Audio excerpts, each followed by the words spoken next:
Hey guys, it's Jenny. Welcome back to my channel. Today I'm going to do a video on mistakes Instagram taught us. And I see these techniques all over Instagram, so I kind of wanted to show them to you and explain why they're not the best and maybe show you a better alternative that's not going to cause a lot of texture in the skin and just cakiness.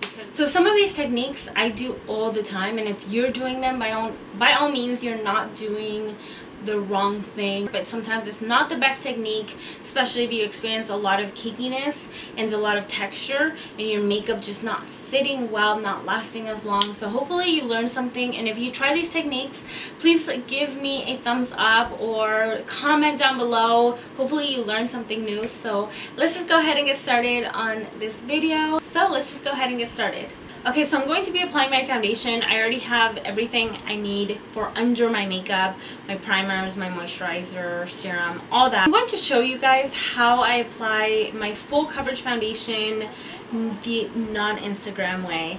The number one thing that I always see people do on Instagram is take their foundation, whatever foundation they have, it doesn't have to be a full coverage, just a foundation in general, and they just start dotting it all over their face. They have dots everywhere.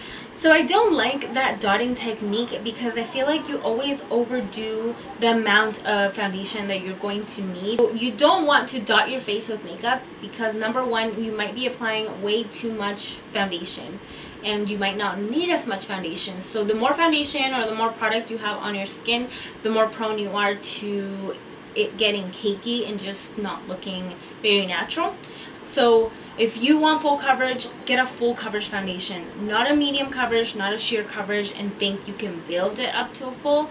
Just get what you're looking for, so you use the least amount. So for those days where I have a little bit more time and I want a really clean look and I want it to sit all day, I'm going to use a little dish because first of all, I don't want my makeup to be absorbed by the back of my hand. Also, you don't want to pick up any like dead skin, extra dead skin from the back of your hand to your face. I always start in the center of my face and then always kind of pull back. And I do use a brush. I prefer using brushes at first because I feel like I get so much of a thin layer versus using a beauty blender. I always will go back with my beauty blender to make sure that everything is really soft. I know this foundation is way too light for me right now. It's normally my like winter shade, but also you want to make sure that your brushes are really clean. I'm being a very bad example today because my brush was not clean, but making sure that your brushes are clean is also going to help with build up. You don't want things to build up so much and look cakey at the end.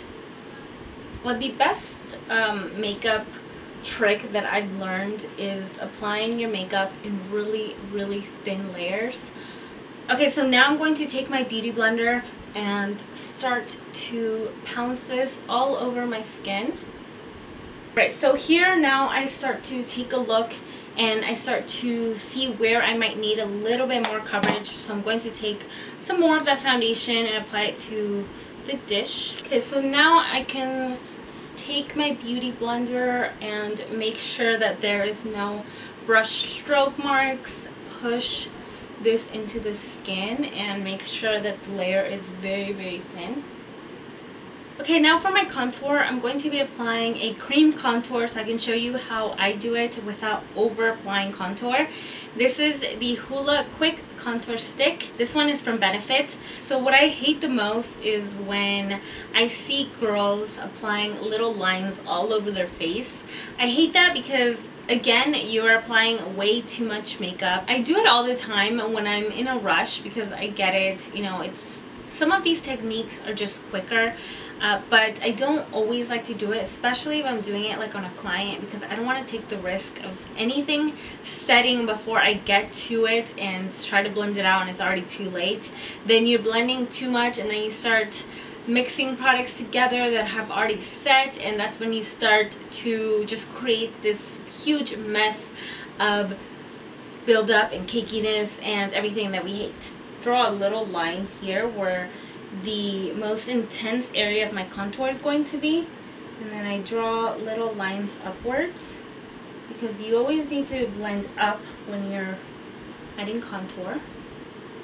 You can take your brush. I'm using the same brush that I used to apply my foundation, because it has a little bit of the foundation, so it just kind of blends it in a little bit more seamless. And I'm doing very gentle kind of patting motions and sweeping up motions. And with my nose contour, I'm very, very careful. So first I apply it to the sponge, and then I kind of take most of it off on the back of my hand, or you can use, your little dish, and then just gently kind of pat around my nose. Because the nose is the most obvious. Like, I can go with a super sharp and extreme contour on my cheeks and everywhere else, but my nose just looks so obvious, especially the shape of my nose, because it's so wide. I can't get away with anything too harsh. It has to be super, super soft. And then just to give my lip a little bit more of a plumpiness, I like to contour right underneath it.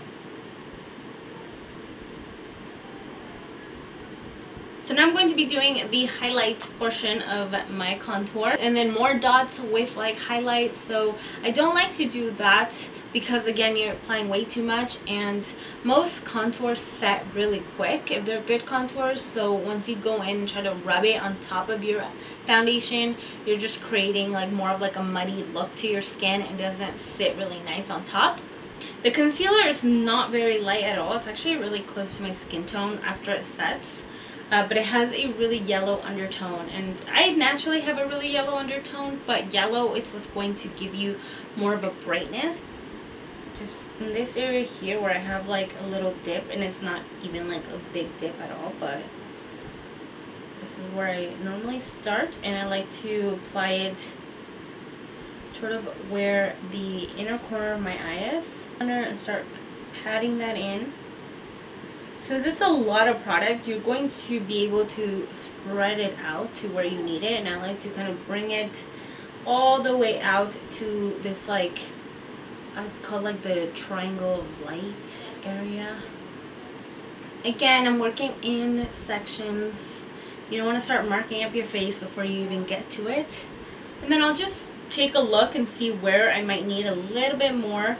So I'm going to apply some in this area right here.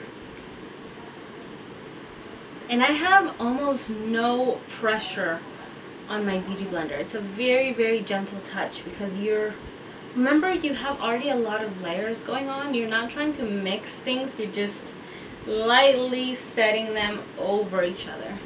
You can see a difference, but it's not a dramatic, huge, Instagram, difference.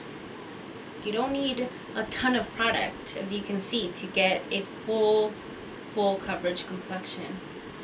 So for the tip of my nose, I just kind of dot a little bit on the very, very tip, so slightly a little bit higher than your actual tip. With whatever is left, I just bring that up. Okay, so I'm going to set my face, but before I set it, I like to make sure that my skin is really smooth and I get rid of any creasing. Alright, so what I'm going to be using is the Laura Mercier translucent powder that we all love. I'm going to use mine with a puff. You can use it with your beauty blender if that's what you like.